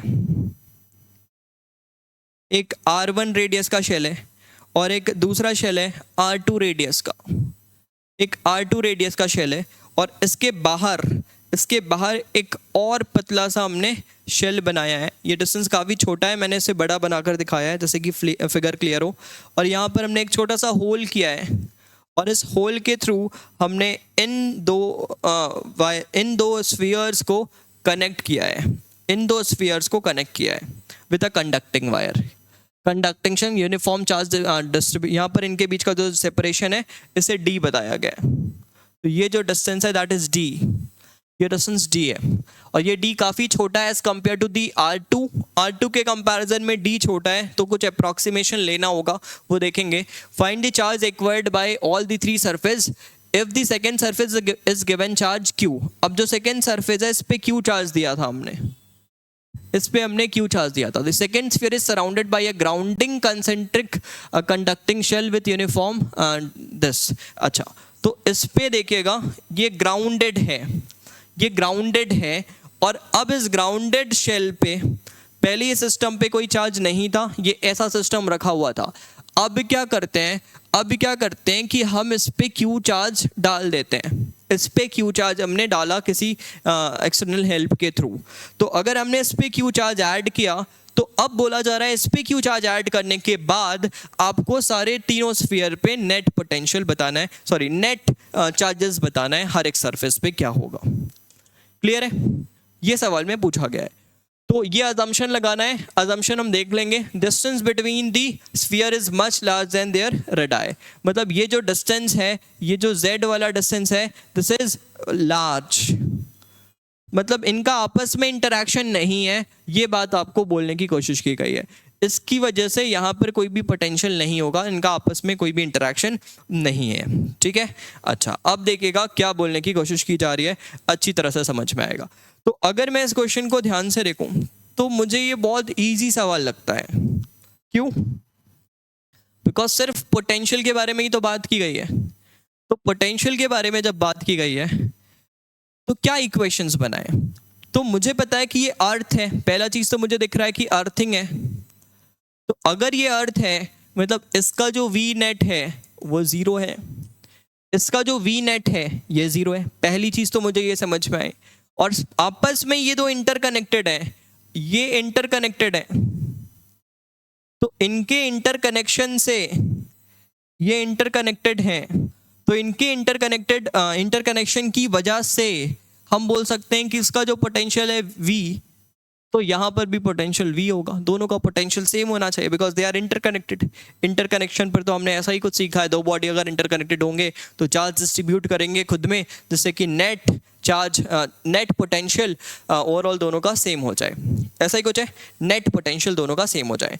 अच्छा, तो यहाँ से अब मैं क्या बोलूँगा, यहाँ से मैं क्या बोलूँगा, ध्यान से देखिएगा। तो पहले इसको देखते हैं फिर इसको देखते हैं, दोनों के नेट पोटेंशियल को फिर इक्वेट वगैरह करके देखेंगे। तो पहला इक्वेशन, दोनों की नेट पोटेंशियल को सेम करते हैं, तो potential of R1 is equals to potential of sphere of R2, पहला इक्वेशन ये बनाएंगे। तो चलो नेट पोटेंशियल लिखते हैं। यहाँ पर अगर नेट लिखूँ खुद की वजह से, तो मुझे पता नहीं इस पर क्यू चार्ज दिया गया था, मुझे ये पता है, बट ये क्यू डिस्ट्रीब्यूट हो गया होगा, तो कुछ मान लेते हैं इसमें Q1 आ गया होगा, इसमें कुछ चार्ज आ गया होगा Q1, ठीक है। नेट Q था, मुझे पता है कि जब भी दो बॉडी को इंटरकनेक्ट किया जाता है नेट चार्ज चेंज नहीं होता है, तो इस वजह से यहाँ पर चार्ज Q माइनस Q1, यहाँ पर चार्ज Q माइनस Q1, तो यहाँ पर Q माइनस Q1, यहाँ पर Q1, और दोनों के पोटेंशियल को अब लिखना है। तो खुद की वजह से इसके पास पोटेंशियल है, इसके पास खुद की वजह से पोटेंशियल है, यस, और ये आपस में काफ़ी लार्ज डिस्टेंस पे है, तो इसकी वजह से यहाँ पर कोई भी पोटेंशियल नहीं है। तो VR1 की वैल्यू मैंने लिख ली है, अब मुझे VR2 लिखना है। तो VR2 के लिए क्या बोल रहा हूँ मैं कि इस पे नेट, जब भी मैं ऐसा एरो बना रहा हूँ मतलब अंदर बाहर दोनों को मिलाकर ऐसा एरो बना रहा हूँ, मतलब अंदर वाले भी और बाहर दोनों को इंक्लूड करते हुए Q net, suppose Q not मान लिए, Q नेट Q नॉट मान लिए इन दोनों पर मिलाकर, तो क्या लिखेंगे, खुद की वजह से पोटेंशियल के Q minus Q1 by R2 plus दूसरे की वजह से पोटेंशियल, दूसरा कौन है यहाँ पर पोटेंशियल क्रिएट कर सकता है, ये, तो इसकी वजह से पोटेंशियल के Q not net charge Q not है उस पर अंदर बाहर का मिलाकर, के Q नॉट, और डिस्टेंस क्या है जो उसने सरफेस पे बनाया है वही बाहर भी बनाया है। तो दिस इज इक्वेशन नंबर 1, ये इक्वेशन नंबर 1 आ गया। सेकेंड इक्वेशन कैसे आएगा, नेट पोटेंशियल को जीरो से इक्वेट करते हुए, नेट पोटेंशियल को जीरो से इक्वेट करते हुए अपने को सेकेंड इक्वेशन वहां से मिल जाएगा। तो चलिए देखते हैं सेकेंड इक्वेशन कैसे करेंगे, वो एक बार क्लियर कर लेते हैं। तो सेकेंड इक्वेशन के लिए पोटेंशियल नेट आउटर पे ये क्या होना चाहिए, जीरो, इसके लिए इक्वेशन बनाते हैं। तो अगर इसे इसके लिए इक्वेशन बनाएं तो फिर क्या लिखेंगे, नेट पोटेंशियल इस पे सिर्फ अंदर वाला बना रहा है और ये खुद पे बना रहा है, तो खुद के चार्जेस की वजह से के Q net is Q naught, और that distance is R2 plus D is the radius, plus अंदर वाले चार्ज की वजह से के Q minus Q1 by R2 plus D, that should be equals to 0। तो this is the equation number 2, और यहाँ पर आपको वेरिएबल Q1 देखने को मिल रहा है, Q1 इज द वेरिएबल, और साथ में सिर्फ Q1 ही वेरिएबल है आई थिंक, ठीक है, Q1 और Q नॉट, सॉरी दो वेरिएबल है, Q1 and Q naught are the two variables. आप अप्रॉक्सीमेशन के साथ चलेंगे, ये अप्रॉक्सीमेशन के साथ चलिए, और अप्रॉक्सीमेशन को यूज़ करते हुए आप अपने रिजल्ट पर पहुंच सकते हैं। पाथफाइंडर में इसका जो आंसर दिया हुआ वो थोड़ा सा अप्रोप्रिएट नहीं है, बट फिर भी अपन कोशिश करते हैं आंसर सही है बट वो अप्रॉक्सीमेशन फिजूल में लास्ट में लगाया गया है। बट हाँ, आप जो देखेंगे इन दोनों इक्वेशंस को समझना हमारे लिए इंपॉर्टेंट है। आंसर जब भी एग्जामिनेशन में अगर क्वेश्चन आएगा तो प्रॉपर वे पे आपको देखने को मिलने वाला है। आई थिंक यहाँ तक आपको क्लियरली समझ में आ रहा होगा मैं क्या बोलने की कोशिश कर रहा हूँ। चलिए एक लास्ट सवाल पर आते हैं, उसके बाद एक क्वेश्चन और है हमारे पास, इसको मैं आपको एज अ होमवर्क छोड़ने वाला हूँ। और आज की इस क्लास पे इससे पहले एक बार देख लेते हैं क्या बोलने की कोशिश की जा रही है। This is the last question of this today's video. तो देखिएगा क्या है इस क्वेश्चन को, अगर मैं आपको समझाऊं, मुझे इसका स्टेटमेंट पता है तो कुछ ऐसा देखने को मिल रहा है। यहाँ पर एक होल किया गया है और इस होल के साथ यहाँ से आपने एक वायर ले गए और इसको एक टू वे स्विच के साथ कनेक्ट किया गया है। टू वे स्विच के साथ कनेक्ट किया गया है मतलब यहाँ पर एक टर्मिनल 2 है जो कि बैटरी के साथ ऐसा कनेक्टेड है और एक टर्मिनल 1 है जो कि अर्थ के साथ ऐसा कनेक्टेड है, कुछ ऐसा अर्थ के साथ कनेक्टेड है। और अब इसके टर्मिनल्स को आप मैच करना चाहते हैं, इधर 1 के साथ लगा लो और 2 के साथ लगा लो, एक ही बात है। इधर 1 के साथ लगा लो और 2 के साथ लगा लो, ठीक है, ऐसा कुछ। तो इसका बैटरी का जो वोल्टेज है वो V बोला गया है, इस बैटरी का जो वोल्टेज है वो V बोला गया है। और यहाँ से अब मुझे क्या फाइंड करना है, यहाँ से मुझे फाइंड करना है कि the outer shell is given a charge Q। देखिएगा इसमें किससे चार्ज दिया गया है वो थोड़ा सा मुझे देखना पड़ेगा। Either of the earth T positive, ठीक है। Terminal of the battery is V, battery का टर्मिनल V है। By throwing a switch position 1 to 2 respectively, the outer shell is given a charge Q, तो इसको Q चार्ज दिए, keeping the switch in the position 1, तो position 1 पे रखते हुए outer shell को Q चार्ज दिया गया है, ठीक है, समझ में आया होगा आपको। पोजीशन 1 पे रखते हुए आउटर शेल को क्यू चार्ज दिया गया है, ठीक है। रेडियस एक बार चेक कर लेते हैं क्या गिवन है। Radius is R and capital R, radius is, this is small r and this is capital R, radius is R and capital R। अब क्या किया जा रहा है, find the amount of heat released after the switch is thrown to position 2। तो switch को जब position 2 पे लगा दिया जाएगा तो कितना हीट डेवलप हुआ। तो पहले पोजीशन 1 पे डिस्ट्रीब्यूशन निकालते हैं, यू इनिशियल निकालेंगे, पोजीशन 2 पे फिर डिस्ट्रीब्यूशन निकालेंगे, यू फाइनल निकालेंगे, देखेंगे क्या किसी और ने वर्क किया या नहीं, अगर किया होगा तो उसे भी कंसिडर कर लेंगे और फिर से वही हीट वाली इक्वेशन को लिखने की कोशिश करेंगे। तो चलिए देखते हैं, जब ये टर्मिनल 1 के साथ कनेक्टेड है तो एक तरह से आप ऐसा बोल सकते हो कि इट इज ग्राउंडेड, अंदर वाला जो शेल है वो ग्राउंडेड है, ठीक है, ये ग्राउंडेड है एक तरह से। जब ये इस पोजीशन के साथ है तो एक तरह से ग्राउंडेड है। इसको आपने क्यू चार्ज दिया था नेट, इस पे नेट चार्ज क्यू दिया था। अब कैसा भी डिस्ट्रीब्यूशन होगा उससे हमें कंसिडर नहीं करना है, बट मुझे ये पता है कि इसमें Q1 चार्ज आ गया होगा आफ्टर अर्थिंग,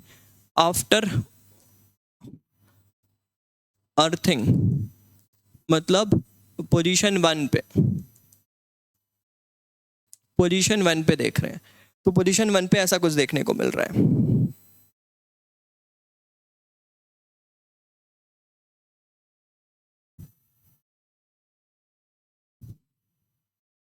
अच्छा, तो अब देखिएगा जब इसके साथ स्विच के साथ इसे क्लोज किया गया, इसको जब यहाँ से क्लोज किया गया तो मुझे ये बात समझ में आ रहा है, चार्जेस अगर मैं प्रॉपर्ली लिखूं तो उसका नेट पोटेंशियल 0 होना चाहिए, मतलब KQ1 बाय स्मॉल r, खुद की वजह से पोटेंशियल, और साथ में बाहर वाले की वजह से जो पोटेंशियल है that is KQ by r, this should be 0, ये इक्वेशन बनना चाहिए।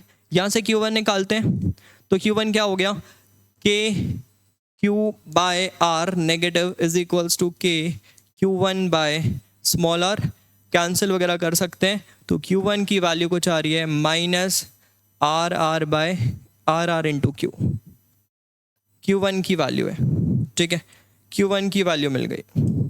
अब क्या है, तो Q1 की वैल्यू मिल जाने से यहाँ का डिस्ट्रीब्यूशन समझ में आ गया, तो डिस्ट्रीब्यूशन कुछ ऐसा हो गया,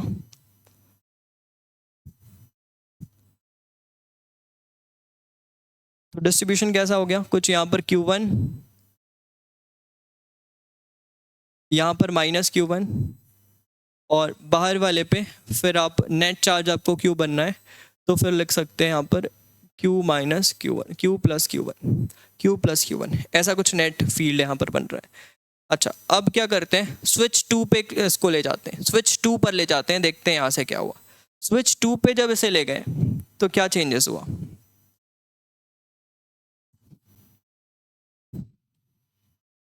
When it is moved to the switch 2, तो 2 वाली पोजीशन पे जब कनेक्ट किए तो आप देख सकते हैं ऐसा कुछ सर्किट बना and it is connected to earth. Earth से तो अभी भी कनेक्टेड है, तो यहाँ का पोटेंशियल क्या हो गया, जीरो।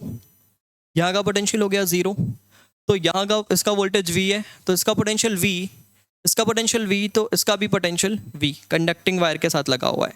ये जीरो है तो इसे जीरो लिखूंगा। अब V वोल्ट का डिफरेंस क्रिएट किया तो ये V हो गया। अब ये V है तो ये कंडक्टिंग वायर के साथ ये भी V हो गया।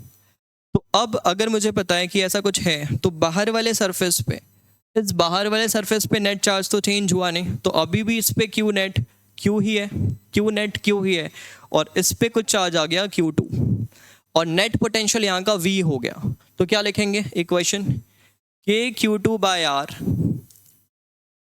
के Q2 by R plus K Q2 by R plus K Q by capital R, this should be equals to V। तो यहाँ से अगर Q2 की वैल्यू लिखें तो क्या लिखेंगे, K Q2 by R is equals to V minus K Q by R. यहाँ से आप Q2 की वैल्यू लिखिए तो आप लिखेंगे V R by K minus K Q by R multiplied by R by K, R by K, R by K. तो यहाँ से के हुआ कैंसिल, तो आपको Q2 की वैल्यू कुछ देखने को मिल रही है, V R by K minus Q R by capital R. ये आर होगा शायद, हाँ ये आर होगा, capital R, Q R by R. तो ये minus Q R by R है क्या, आपने अभी पीछे ही फाइंड किया Q1 की value minus R by R into Q. तो ये जो पूरा टर्म है, ये जो पूरा टर्म है, this is nothing but Q1, ये पूरा Q1 है। तो पहले क्या चार्ज था, पहले इस पे क्या चार्ज था, पहले इस पे चार्ज था जस्ट बिफोर अगर देखें तो ये चार्ज था Q1, और अब क्या हो गया है, अब चार्ज हो गया है दिस प्लस दिस, मतलब Q1 के साथ कुछ एक्स्ट्रा चार्ज भी आ गया है, ये कुछ एक्स्ट्रा चार्ज इस पे आया है। तो ये एक्स्ट्रा चार्ज आया कैसे, वो ज़रूर यहाँ से फ्लो होकर आया होगा। तो अगर इस एक्स्ट्रा चार्ज को मैं Q0 बोल रहा हूँ तो ये एक्स्ट्रा चार्ज यहाँ से Q0 फ्लो हुआ है, और यहाँ पर ये Q0 चार्जेस आया हुआ है, यहाँ से ये चार्ज निकल के यहाँ पर Q0 चार्ज आया हुआ है फाइनली। आई होप यहाँ तक क्लियर है। तो ये Q2 की वैल्यू मिल गई, ये Q2 की वैल्यू मिल गई। एक मिनट रुकिएगा।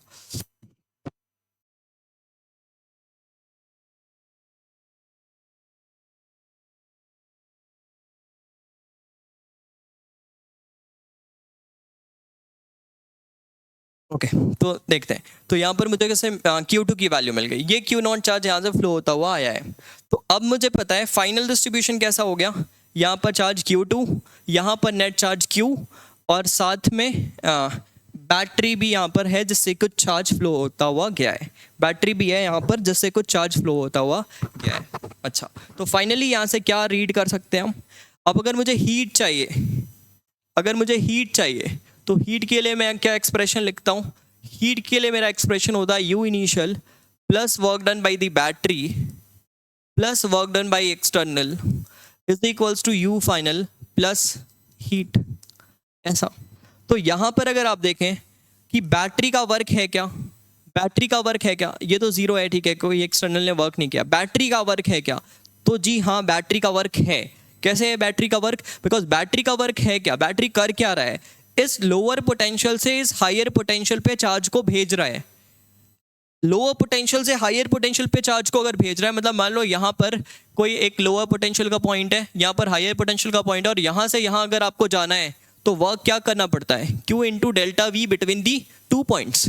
तो बैटरी ने क्या काम किया है, Q0 चार्ज को भेजा है V पोटेंशियल के डिफरेंस पे, V पोटेंशियल के डिफरेंस पे। तो इस वजह से work done by the battery is Q0 into delta V, और डेल्टा V यहाँ पर V ही है। तो Q naught V is the work done by the battery. U initial हम लिख सकते हैं, यू फाइनल हम लिख सकते हैं, यहाँ से हीट मिलने वाला है, यहाँ से हीट मिलने वाला है। तो यू इनिशियल कैसे लिखेंगे, यू इनिशियल कैसे लिखेंगे, तो यू इनिशियल के लिए देखिए ये सर्किट था, ये चार्ज डिस्ट्रीब्यूशन था, तो Q1 चार्ज यहाँ पर आया हुआ था, यू इनिशियल यहाँ से लिखते हैं। बहुत आसान है, तो ये देखने में डिफिकल्ट लग रहा होगा बट काफ़ी आसान है और बिल्कुल रेलेवेंट सवाल है। तो देखिएगा, तो ये इनिशियल कंडीशन था, तो यू इनिशियल कैसे लिखेंगे, यू इनिशियल सेल्फ एनर्जी के Q1 स्क्वायर बाई 2R, के Q1 square by 2R, R क्या है इसका R था स्मॉल r, प्लस के बाहर वाले पे नेट चार्ज क्या है, बाहर वाले पे नेट चार्ज तो Q ही है, तो नेट अगर Q है तो के Q स्क्वायर बाई 2, बाहर वाले शेल का सेल्फ एनर्जी लिखना चाह रहा हूँ, तो के Q square by 2 into radius is R। तो this was the self, now the interaction, तो इंटरैक्शन इज के Q1 Q बाय के Q1 Q बाय R।